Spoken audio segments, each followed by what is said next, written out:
Hey there, today we're going to talk about both expanding and simplifying logarithms. Simplifying, you've probably heard before, and so you know what that means. Expanding means we're going to be breaking things apart and splitting them into more pieces, but each of those pieces is actually going to be simpler than the whole thing. So let's take a look at a couple of the rules that we're going to have for doing this.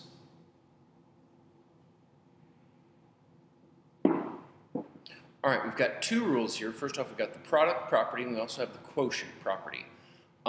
First off, our product property says that if we have two things multiplied by each other inside of our parentheses, we can split this into two separate logs that are added together. And this is based off of, if you remember, our product property for exponents. If we have two bases that are multiplied together, we can add the exponents together.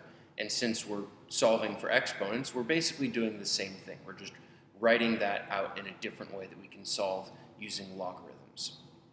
We also have a very similar quotient property. For instance, if we are dividing two things inside of our parentheses here, we subtract our two logs as we split it up. We split it up into the two things that we had in the fraction here, and we subtract both of those logs.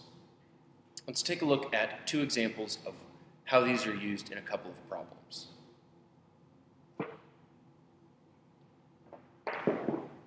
All right, so this first problem right here, we've got log base 3 of 4x, and we're told to expand this. Well, that means we want to split this apart into two separate things. And if you remember your product property, we can write this as log base 3 of 4 plus log base 3 of x.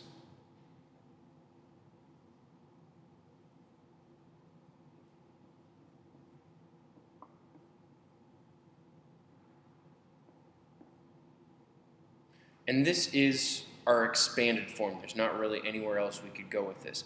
We could simplify this if we wanted to, but for right now, we're just going to leave it like this. You will be seeing some problems later where we will have to simplify these types of things. So down here, we're asked to simplify, and we're, in parentheses means write this as a single log. So in this first problem here, we started with a single log, and we expanded it into two logs. Now we want to take this expanded version that's as two logs right now and write it as just one.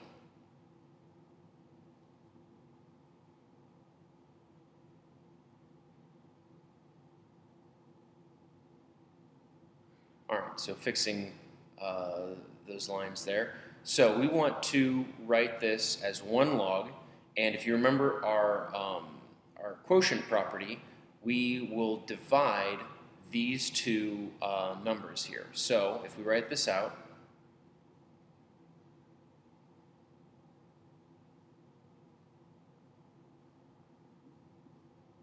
we have log base 2 of 32 over 4. Now, since I can actually divide these two numbers, I want to divide them out. Sometimes you'll be able to, sometimes you won't be able to, but when you can simplify the fraction, you want to. 32 divided by 4 will give us 8.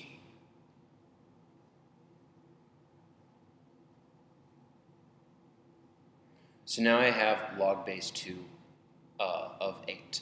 Once again, you could actually simplify this out. I'm not going to, but if you're feeling like it, simplify this out. It should come out to be a whole number there.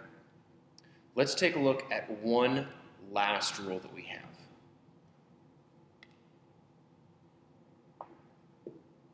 All right, this last rule is the power property, and what this says is that if we have something raised to another power inside of our parentheses here, we can actually take the power that's inside the parentheses and then just stick it on the very front here where we're multiplying. And the reason for this is, if you remember our powers of powers when we were working with exponents, we multiplied the powers together, and we had one power inside of parentheses, one side outside of the parentheses. We multiplied them together, and here that's the same type of multiplication that's going on. So we want to use this property along with our product property in order to expand this out right here. This is an example of a more common type of problem that you'll be seeing.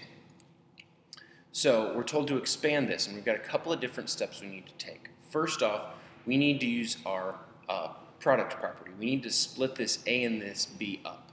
So I'm going to write this as log base 5 of a to the 6 plus log base 5 of b to the 4.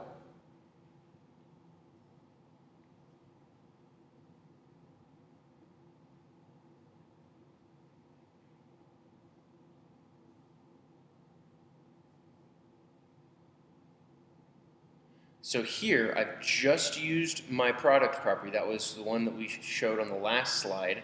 I just used my product property to split up the a and the b here into the two logs that are added together. Now I'm going to use my power property in order to bring these exponents out front of both of the logs. And so this first one is going to be 6 log base 5 of a. And then for the second one, I'm going to have 4 log base 5 of b.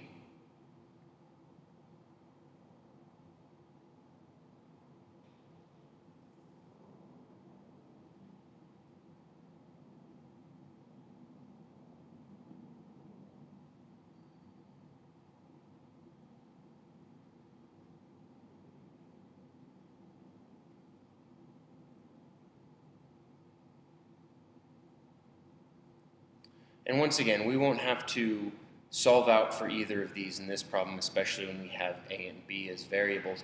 But some other problems you see, you may have to solve out, and then you would multiply by whatever number's in front.